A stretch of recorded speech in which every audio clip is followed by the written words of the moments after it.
मेंढक की कोशिश। शिक्षाप्रद कहानी। एक जंगल में कई सारे मेंढक रहा करते थे।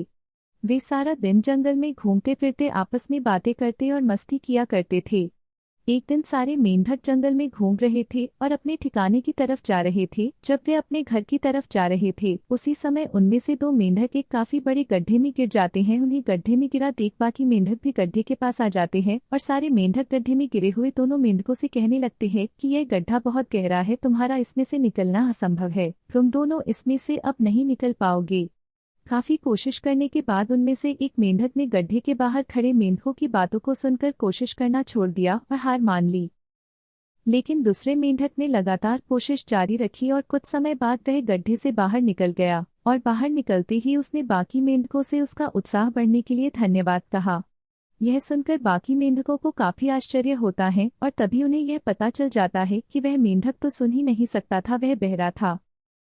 जिस समय दूसरा मेंढक बाहर निकलने की कोशिश कर रहा था तब उसे लग रहा था कि गड्ढे की बाहर खड़े मेंढक उसे बाहर निकलने के लिए प्रोत्साहित कर रही है और उसका प्रोत्साहन बढ़ा रही है, इसलिए उसने हार माने बिना प्रयास जारी रखा, जिसके कारण वह बाहर निकल सका।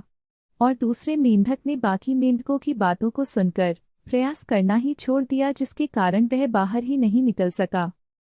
दोस्तों, जिंदगी में हमें भी इसी तरह सफलता के रास्ते में चलते वक्त लोगों के तानों को प्रोत्साहन समझते हुए लगातार आगे बढ़ते रहना है। अक्सर सफलता के रास्ते में चलते वक्त लोगों के नकारात्मक विचारों और उनके तानों के कारण हम अपना मनोबल खो देते हैं, जिसके कारण हम पूरी कोशिश किए बिना ही हम हार मान लेते हैं और पीछे रह जाते हैं। अगर दूसरे मेंढक ने भी पहले मेंढक की तरह बाकियों की बातों को सुनकर कोशिश नहीं की होती तो वह भी उसी गड्ढे में रह जाता और कभी बाहर नहीं निकल पाता।